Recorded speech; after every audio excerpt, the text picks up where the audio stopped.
Welcome to the Just As We Are podcast. I'm Katrina, certified life coach, aspiring author, lover of people, mama in recovery, and student of life. Each week, I will bring you love, inspiration, the real life stuff people are afraid to talk about, and guests who are willing to shine their light for you.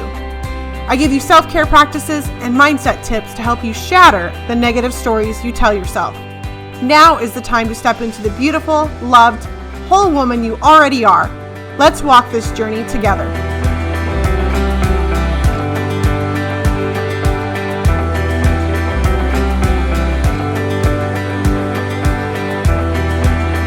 Today, we have a very special guest with us. I am incredibly excited and smiling from ear to ear to have my daughter Kassidi with you guys today. And we hope to do, more episodes regularly together, just kind of mom-daughter stuff, chit-chatting, talking about things that we both go through and grow through together. And, so we're just going to dive right in. And quite honestly, we're not 100% sure what today's going to be about. So we're just going to go with it. And usually that's what happens. You just start talking and you never know, especially when you're talking to your kids, where the conversations can go. So Kass, you want to say hi? Hi, guys. Tell us a little bit about yourself, Kassidi. How old are you? What grade are you in? I am 10 years old, almost 11. I am in 5th grade. And, what kind of sports do you like to play? Or do you like to play sports? I like to play sports. I love sports. My top one so far right now is volleyball. Volleyball is just so much fun. We get to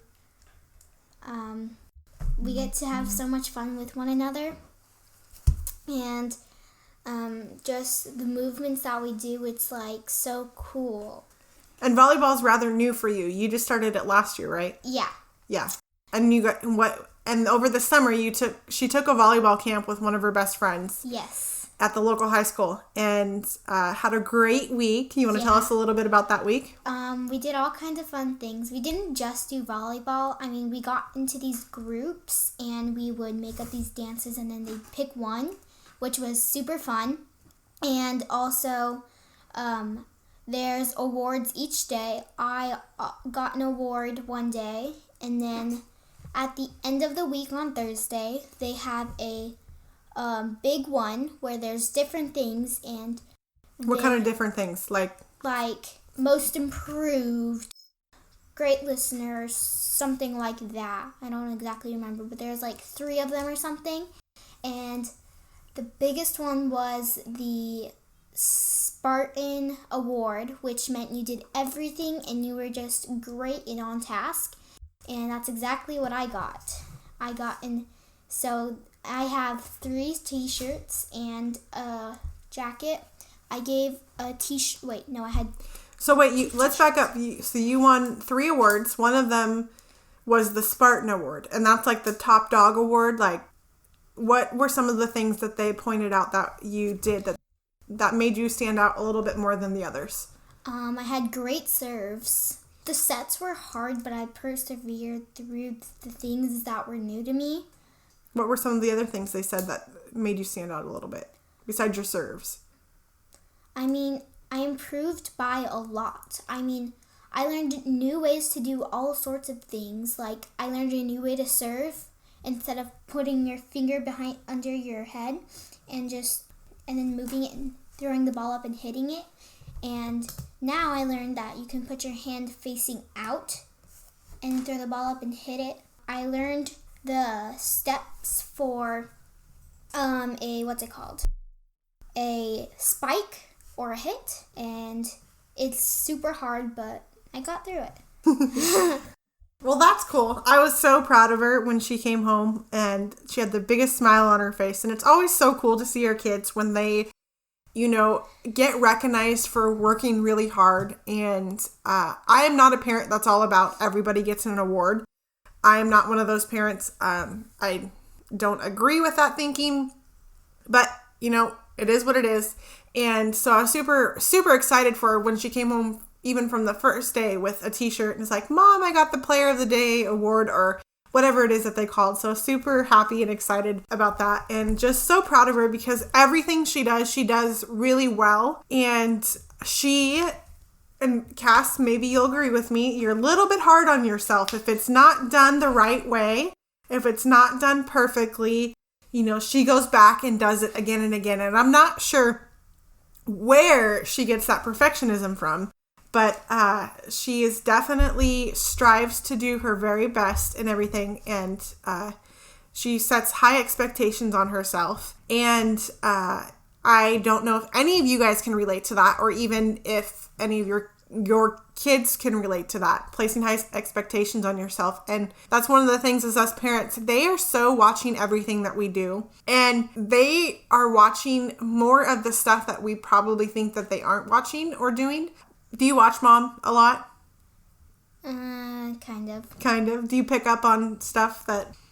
Well, not what you watch all the time, but yeah. Like what I'm doing. Yeah. Me and my actions and the way I behave.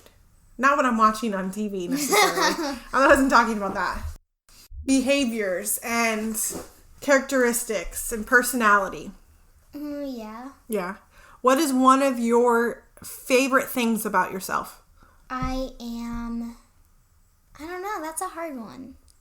Okay, top 3. It's hard to think about. I mean, I think of one and then I'm like, nah, that's not top 1. Okay, well, what was that one you thought about? It was it's kind of, but not being brave. I am brave, but sometimes I'm not. Well, I think there are going to be instances where we're not brave. There are plenty of instances where we're not brave, but you are a brave person. You are. So why would you downplay that? Why would you not allow yourself to be, yeah, I am brave? What makes you go back and say, I'm brave? Oh, wait, no, I'm not. All the time. Because I start to think about all the times that I have not been brave. Okay, so can you tell me some times that you have been brave? When I went to Disney World on the Tower of Terror, which was a big, big mistake. That was a good time, though. No, it was not. But you were incredibly brave because you were scared to go on it, right? Uh-huh. There was a couple of rides that you were scared to go on and you didn't want to. Yeah. And even at the fair recently, when you went on the zipper with Tristan. That was not fun. You were brave, right? You know what else is brave? Is getting up on a stage and dancing for people. Not everybody will do that. Some people have a really difficult time getting on stage and even just talking or standing there. And for you, you get up there and you dance when you were dancing regularly. And you've done it at church and you're going to do it again, right? Mm-hmm. In a few weeks, you're going to get up and dance again with Pastor Bree. Well, not with Pastor Bree, but you'll be dancing for the congregation. I feel like that's the last time I want to do it because I feel like the dancing is the past, not my future. That's an interesting statement. Is it something that you love to do? Well, kind of. I mean, I like doing it. It's just sometimes I don't feel into it. Ooh. That's a pretty big statement you said right there. And being 10 years old, I don't know that you'll understand it, but you are a pretty smart girl. Do you believe that you have to be or feel good or into something in order to do it all the time? Oh, that's what I'd like to be. Yeah, I bet there's a lot of people out there who can relate. That they want to be able to feel good all the time when they're doing something that they love or that they like to do. I think there's this stigma out there that, we often hear the phrase, if it doesn't feel good, don't do it. If it feels good, then do it. And it's not always necessarily about feeling good, right? Mm-hmm. Sometimes it's about getting up there and going through and doing that thing, even though it doesn't feel good, because what can happen when we do that? Can we learn something? Yeah. Can we grow from it? Yeah. Yeah. I feel like it's not something I want to do anymore. Yeah, that's totally okay. Is it because your focus is on volleyball now? Yeah. So you think you can't do both? No, I know I can do both. It's just I want it to be volleyball and singing. Volleyball and singing? Yeah. That's cool. I have no problems with that. I was just wanted to open you up a little bit and understand like what your thinking was around that, because dancing to you was a huge thing for a long time, right? Mm-hmm. I mean, we did dance all the time, and you were super passionate about it. You were an amazing dancer. Do you know that? Yeah, you're a super good dancer. And you know, when you get up there and dance in front of the congregation, that's your way of giving back. That's an act of service. Does that make sense? Mm-hmm. And I love that you're passionate about volleyball. I didn't play volleyball when I was in school. I didn't even think about playing it. My sports were, I played softball for a while, and I did try out for basketball and played basketball. I never really played volleyball until later in my adult years. And then when I played it, I was like, oh, this is so much fun. Why didn't I do this when I was younger? And I know they have adult volleyball leagues too, but I could play it. Right now I can't, but so I think volleyball is cool. And I love that you love to sing because you have a beautiful voice and you sing in the choir at school and at church. What is it about singing? Something about singing is just I have a great voice and I kind of want to share it with other people, but something happened at singing choir once with Aaliyah. Okay. It just wasn't a good thing that she said to me. Well, what did she say? She said that it's not an accent. It's not an accent? Yes. So you were singing something and she thought you were trying to sing an accent with it or something? Mm-hmm. Okay. And I said to her, it's how I sing. And I think she might have got sad about that I said that. Because later she started to cry and I don't know what happened. And you didn't go over and ask her or talk to her about it? No, I didn't feel... I just feel like it was none of my business. Are you still upset over her comment? Because it kind of sounds like it. Kind of. Are you and her friends? Kind of. Is this something maybe you need to clear up with her so it doesn't continue to weigh on your heart? Yeah, probably. What do you think that could look like? What do you mean by that? How can you do that? How can you handle that and take care of that with her? I can... that's actually a hard one. Because... talking to someone about what they're saying to you or when they felt something after what you said back, it can be hard to think of ideas of what to say. So one of the things that Mom has had to learn in doing her own work on herself and with the help of other people, one of the best ways to communicate with somebody when you feel that they've said something that is not very nice and may have hurt your feelings, after coming back and talking to them, one of the lines you could use is, let's just say I'm talking to you.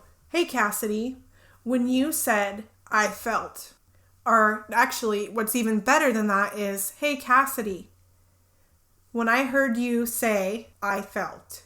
And there's probably even a better way to say it than that, but that way you're owning what you felt, what you heard and what you feel. So Kassidi, when you said that I had an accent when I was singing, that really kind of hurt my feelings, and I just wanted you to know. And if I said something back to you that hurt your feelings, I apologize because I did not mean to hurt your feelings. That was not what I wanted to do. Something like that. Mm-hmm. And it just straight and simple and to the point. Does that make sense? Mm-hmm. So how do you feel about that?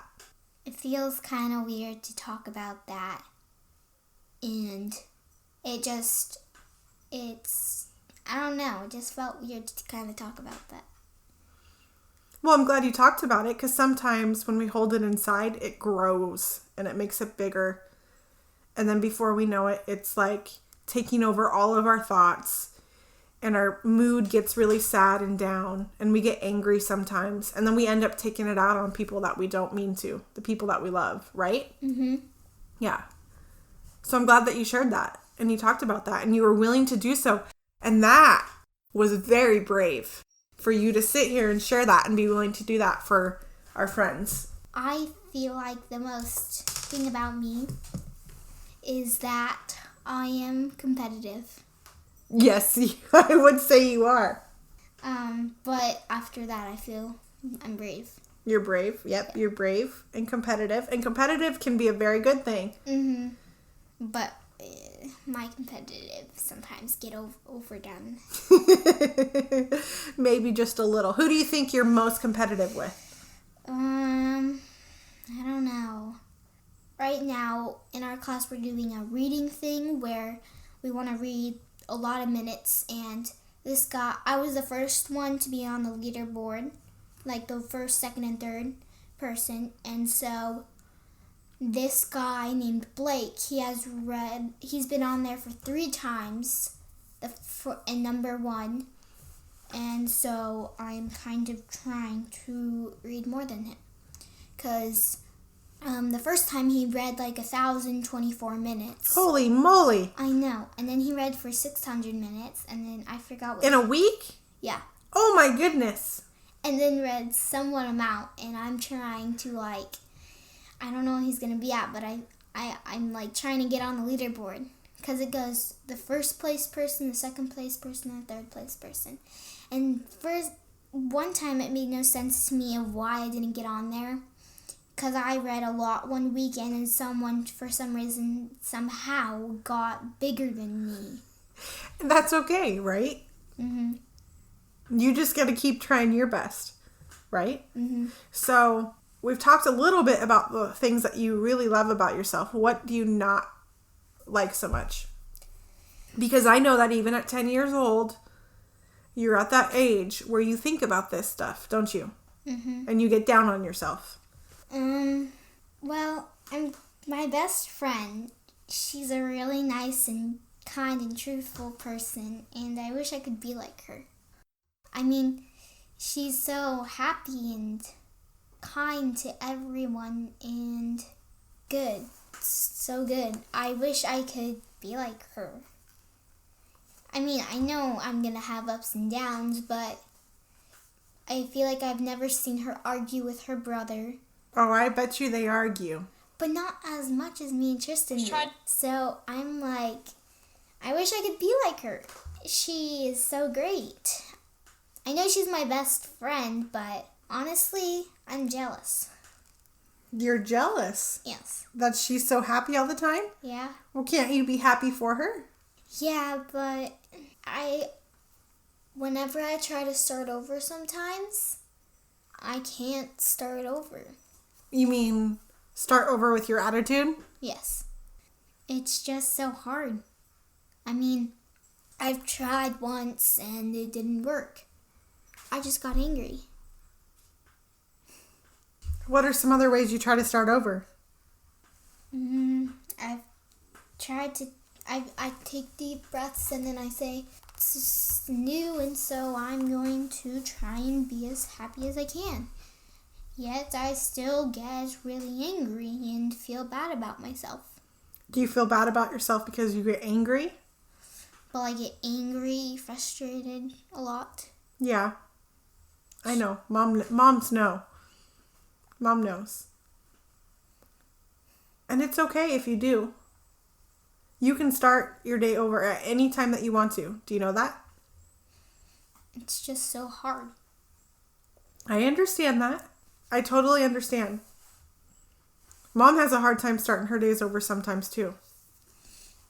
Do you pray or talk to God? I know I should, but I don't. Do you write about it? Yeah. Does writing usually help you? Yeah, I tried it yesterday and it really helped. Well, not yesterday, but I think it was on Saturday or Friday. Yeah. That's good. Writing helps a lot of people when they're in moments like that because it kind of just gets it out and gets it down on paper. Sometimes that's what I do, and that helps better sometimes than just praying or talking to God. Or have you tried dancing to change it up? No. What about singing? No. Here's a great idea.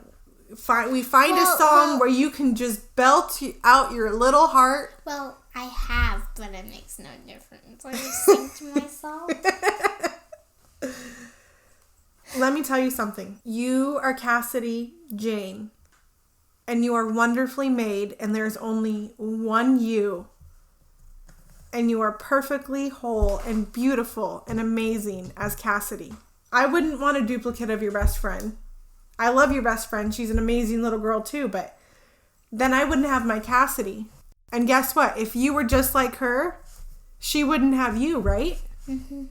Because I'm sure she could look at you and say all sorts of things about how amazing you are, and she wishes she was more like this part of you.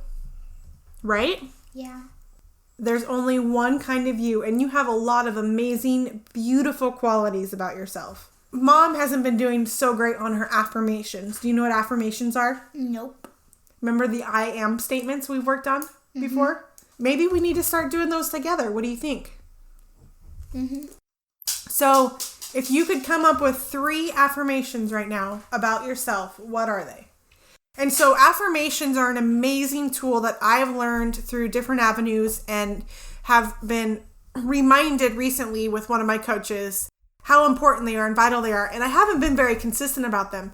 Affirmations, though, are things, I think they're best used as I am statements. And there are a lot of different ways you can go about it and use them. But when you use words that you don't feel you are, but you really want to embody, like I am a confident woman, or I am a strong girl, or I am a joyful girl, or I am at peace, things like that. When you say those things, you repeat them and you look in the mirror, your body begins to feel them, and you're changing your brain to believe those things about yourself. And you will, before you know it, you will believe those things and you will be those things. You already are those things. Those things are inside of you, but sometimes they need a little bit more help coming out. So what are 3 affirmations that you could say? I am bold. I am happy. I am beautiful, kind, generous, giving, loving, funny. I am loving. Okay, so I want you to say those 3 things. I am bold. I am happy. I am loving. I didn't believe a word of that. I am bold. I am happy. I am loving. Are you sure? I am bold. I am happy. I am loving. Beautiful. Do it one more time. I am bold. I am happy. I am loving. Do you believe it? Not yet? Not yet. You will. So I want you to say these things every morning. Look in the mirror and say them every morning. Can you do that? One time, when I was in a different room than I am now, I had a mirror. And my mom wrote down on my mirror, I am bold, I am and I am I forgot what they were, but I think one of them, I am bold, I am beautiful, and I forgot what the other one is. And was that helpful? Yeah. Because whenever I had a dance competition or something before, I would look in my mirror and say, I am bold, I am beautiful, and I am I forgot what the last one was. That's okay. That's okay. All right, Kass. Anything else you want to share? How do you feel? I feel better. Like, I felt good. Then getting deep into this conversation made me a little disappointed, but the end was great. Good.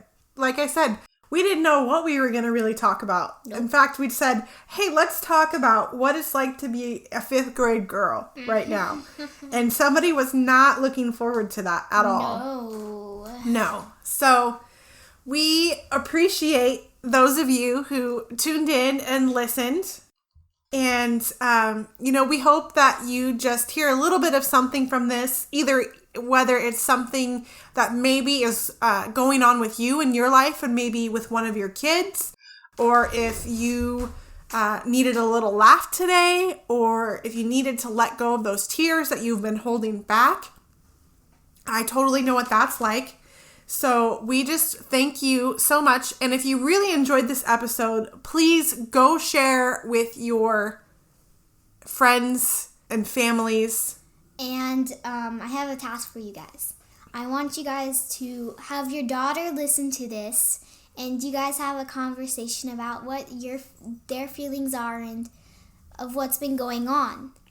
And so she may be feeling happy right then, and then get emotional, and then come back right in happier than before. Got it? Go talk to your kids.